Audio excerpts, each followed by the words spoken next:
あいつ。なあ、遅いよな。でもさあ、いよいよ来週卒業式だな。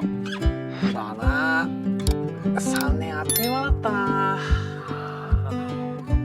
It was a bright, cloudless afternoon one of those days where everything around seemed to shimmer with new beginnings.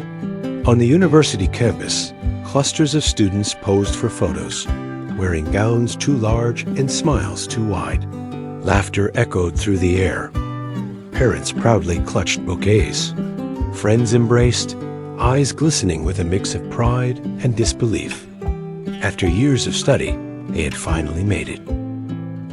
Amid the sea of celebration, a young man stood quietly to the side.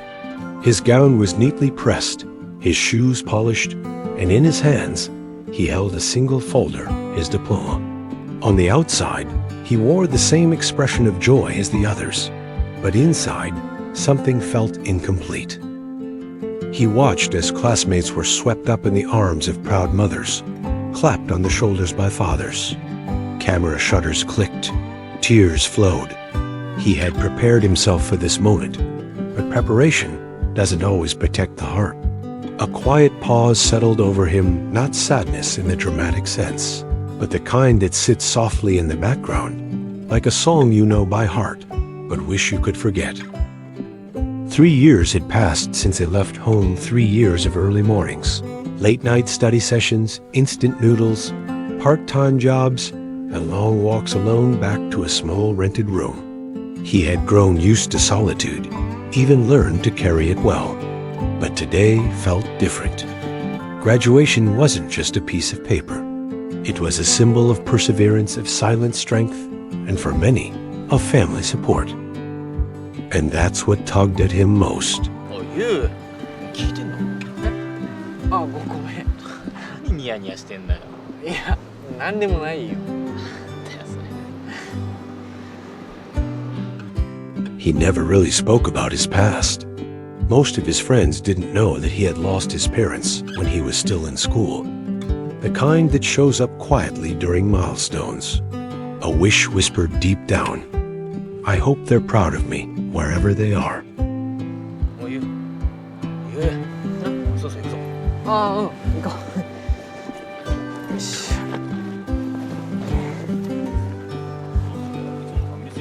ああ、行こう行こう。He stepped outside the auditorium and looked around, not expecting anything, but still hoping for something. Just as he was about to walk toward the bus stop, a voice called his name soft, familiar, full of warmth.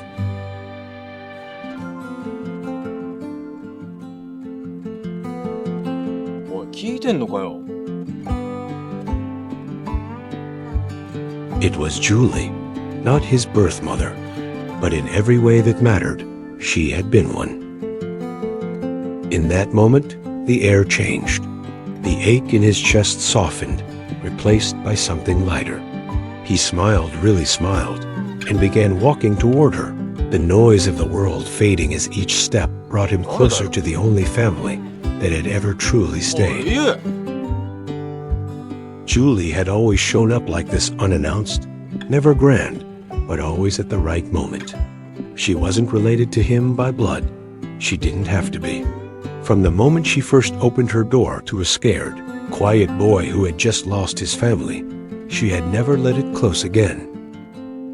Now, standing across from him, her arms outstretched and smile unwavering, she radiated the kind of presence that makes a person feel safe without a single word. He crossed the street slowly at first, as if part of him couldn't believe she was really there. They stood there for a moment, caught in the quiet joy of reunion. She handed him the bouquet, a mix of sunflowers and white lily, his mother's favorites. He noticed that immediately. Julie had been more than a guardian. She had been a quiet force in his life, steady, patient, kind. Her husband, David, had played just as crucial a role. Though not present today due to work, the young man knew it was David who stayed up late helping with math homework, who taught him how to tie a tie before his first interview, who once drove 3 hours just to bring him a spare charger during finals week. They had never tried to replace his parents. They didn't need to. What they gave him wasn't a substitute. It was a second chance at family, built not on obligation, but on choice. As they began walking together down the familiar sidewalks of the city, Julie slipped her arm through his, like she used to when he was smaller, and the world felt much bigger. "I'm sorry David couldn't come," she said, "but he made me promise to tell you how proud he is. He watched the live stream of your speech this morning. Said he cried, though he'll never admit it." The young man smiled. "He always says it's just allergies." They laughed. It was simple. It was enough. In many ways, the hardest part of growing up isn't the responsibility. It's the emotional distance that sometimes grows between people as life moves on. But here was someone who had made the choice, year after year, to stay connected, to keep showing up. And now, standing at this crossroads between the life he had known and the life he was about to build, her presence reminded him of something deeply comforting. He didn't have to do it alone. Some people are born into love. Others find it along the way. He had found his in a woman who once opened her home to a boy with nothing but a suitcase and a silent ache in his heart. Julie listened as he spoke, not just about his graduation, but everything that had led to it. That's what made this walk different. It wasn't just a stroll after a ceremony. It was a quiet unpacking of years filled with silent resilience and unseen effort. He spoke of learning to cook on a tight budget, of balancing 3 part-time jobs, of the days when he missed home so deeply he couldn't concentrate on his lectures. In a world that often measures success by results, Julie had always reminded him that growth isn't just about achievement, it's about character. How you treat others when you're tired, how you carry yourself when no one's watching, how you keep going when no one's cheering. They sat for a while on a bench shaded by trees. He handed her the diploma so she could see it up close. She held it carefully, as if it were more than just paper, and to her, it was. "This," she said, "isn't just a degree. It's every sacrifice you made, every time you chose to stay kind, every time you chose to keep going." He looked at her, emotion rising in his chest. "I couldn't have done it without you." Julie shook her head. "You did this. I just walked beside you." Sometimes, the most profound part of any journey is realizing who stayed with you through every step and understanding that, behind every success story, there's someone who simply believed you could. That day, the city lights began to glow as golden streaks stretched across the pavement. The campus had quieted, but the weight of the day still hung softly in the air, like a memory already beginning to settle into something sacred.